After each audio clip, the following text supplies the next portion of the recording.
Hoje foi divulgado o resultado do Enem. E o ministro da Educação, o ministro Camilo Santana, anunciou que os alunos do terceiro ano do ensino médio receberão um incentivo financeiro para participar do Enem. Quem vai pagar isso? Digam lá, meus amigos Kertzmann e Luiz Fernando. Tudo bem, vamos lá, um incentivo, mais um, né? Que a gente aqui no Brasil gosta de dar de presente um monte de coisa. Mas quem é que vai pagar essa conta? Me conta, ministro Camilo, já que o Kertzmann e o Luiz Fernando estão pensando até agora. Diga lá, Kertzmann. A questão, Paulo, não é quem vai pagar. Quem vai pagar, a gente sabe, somos nós mesmos. A questão é a seguinte: qual é o fundamento e qual vai ser o ganho disso aí? Isso, o que me incomoda barbaramente, Paulo, todo mundo sabe, todo mundo que me acompanha há quase 10 anos, né, que eu milito na comunicação, eu já cansei de escrever e falar a respeito.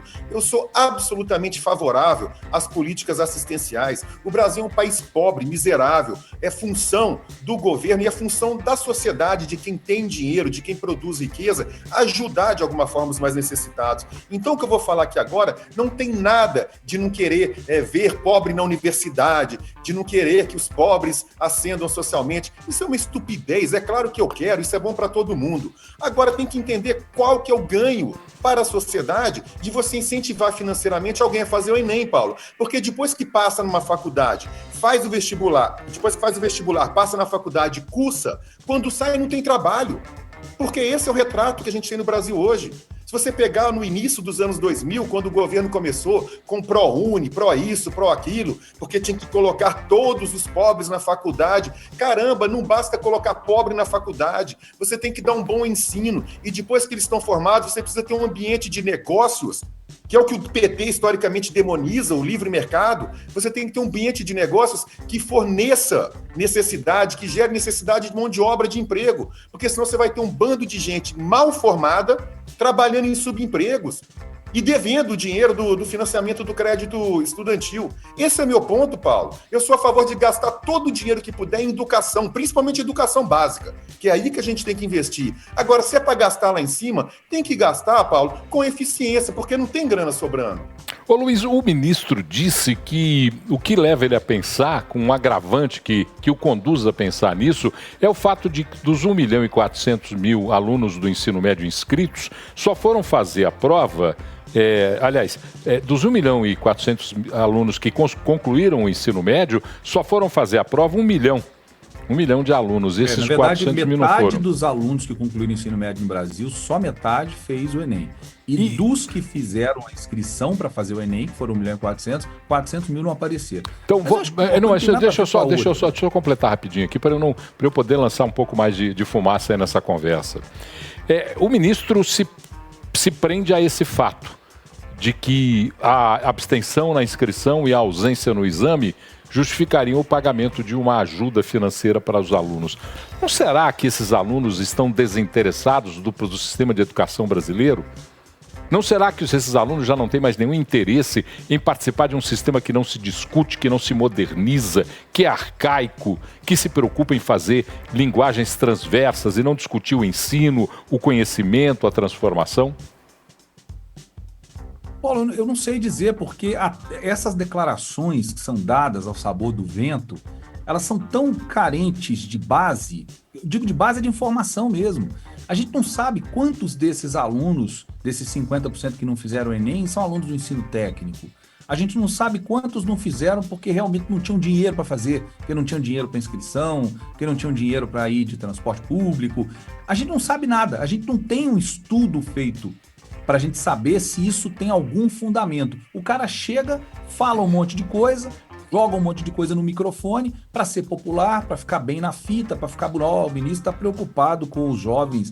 Cara, não está preocupado com porcaria nenhuma. Ele está preocupado em fazer proselitismo, em fazer graça, em aparecer, em ganhar clique, em fazer meme. Se tivesse realmente preocupado, o Ministério da Educação tinha feito um estudo para a gente entender a realidade desses jovens e entender, inclusive, qual a resposta para essa sua pergunta, que eu acho essencial.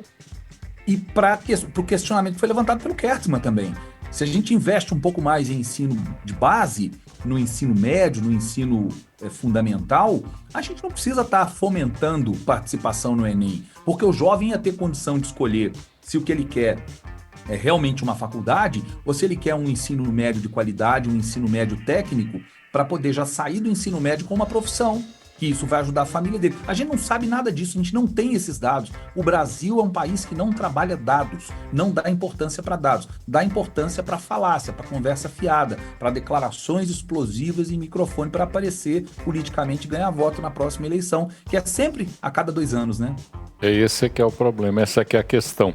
Porque se discute muito mal o ensino no Brasil, Kertzmann. E, por exemplo, eu não vi nenhum ministro da Educação, ou secretário de Educação de Estado, ou qualquer representante da política nacional da educação em municípios, estados e também na federação. Não vi ninguém, por exemplo, comentar o desastre que foi o resultado do exame do PISA, feito pela OCDE.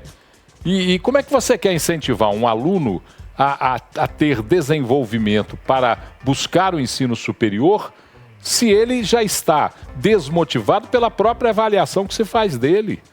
Então você vai dar dinheiro para quem não tem nenhum incentivo para ir lá? Dinheiro é incentivo nessa hora?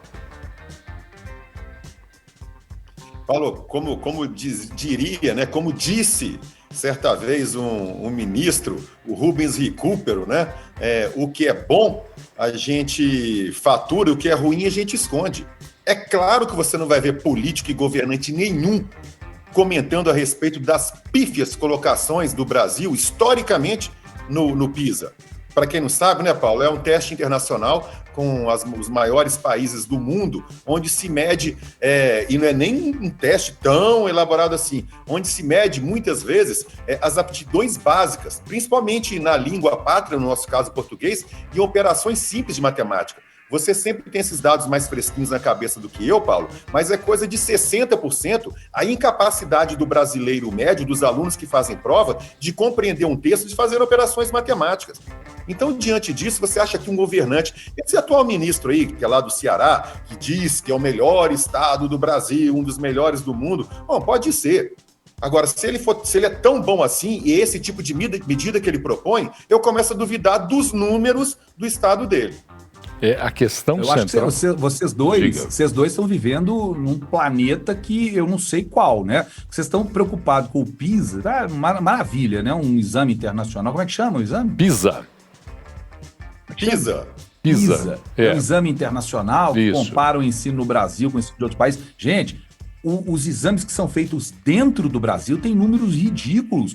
O SAEB, que é o Sistema de Avaliação da Educação Básica no Brasil, ele vem trazendo resultados desanimadores há muitos anos. Nós temos que começar a comparar a educação aqui dentro do Brasil com a educação dentro do Brasil, com os números que a gente precisa de suficiência.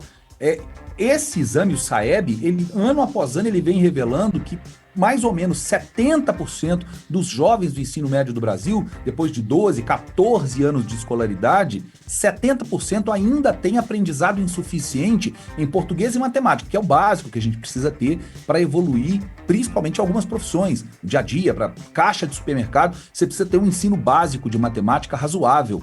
Para você se comunicar com qualquer pessoa, você tem que ter um ensino básico de português razoável.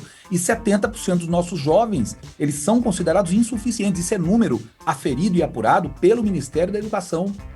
Então, a gente comparar com... Eu estou brincando aqui que vocês estão vivendo no outro planeta, é para polemizar mesmo, mas a gente comparar com o PISA, com outros países, é ruim, vai ser ruim. Agora, comparar com os nossos números internos e mesmo assim a gente ter essa realidade de 70% dos jovens não sabem português e matemática no Brasil, não aprendem o básico, aí eu acho que é mais assustador e precisa ser feito alguma coisa. Não é só falar que o cara vai fazer Enem, ele vai chegar a fazer o Enem, o nível é baixíssimo, vai passar, vai fazer uma faculdade, vai ser um profissional merda formado no final das contas, o que adianta? A questão, Luiz, para mim, que é mais assustadora, é que a gente está falando, por exemplo, em necessidades fundamentais para o desenvolvimento do ser humano. Necessidades fundamentais tais como aprender a língua do país em que ele vive, para poder escrever, para poder ler, para poder se comunicar, para poder se desenvolver e até para estudar melhor. Nós estamos falando em raciocínios de matemática elaborados com muita facilidade por outros estudantes de outros países, mas que aqui no Brasil mostram dados que 56% dos alunos avaliados pelo PISA, e eu vou voltar ao PISA, não conseguem fazer operações de matemática que contenham a necessidade do raciocínio de porcentagem. E aí os professores... Regra de 3 básicas. Regra de 3 básica. Para qualquer um viver a vida. Né? Para viver a vida, para viver a vida. E os professores estão preocupados em todes, em linguagens de gênero e o cacete a 4. Me desculpa a sinceridade, mas eu perco a paciência. O nível dos professores no Brasil caiu assustadoramente. Professores estão muito mais preocupados em politizar a sua ação dentro da sala de aula do que ensinar conteúdo para os alunos. E me parece até que é uma vergonha nesse país falar em conteúdo. Porque outro dia eu fui conversar numa roda de pessoas que são ligadas à pedagogia e quando eu falei em conteúdo eu quase apanhei na cara. Porque tem um tal do construtivismo, do entendimento livre. Pelo amor de Deus, não estou desrespeitando nenhuma tendência, mas conteúdo é fundamental. Se o aluno do ensino médio não consegue falar o seu idioma pátrio, se ele não consegue fazer uma conta que tem regra de 3 e porcentagem, vá para o inferno. Não dá para imaginar que isso seja um ensino adequado, um ensino transformador. Não dá para imaginar dessa forma. Desculpa eu ter me indignado muito com isso, mas é porque eu estou me indignando há muito tempo com essa realidade que tem o Brasil, com essa extrema... É uma politização exagerada. O ministro está preocupado com o adolescente fazer o Enem, ou Paulo?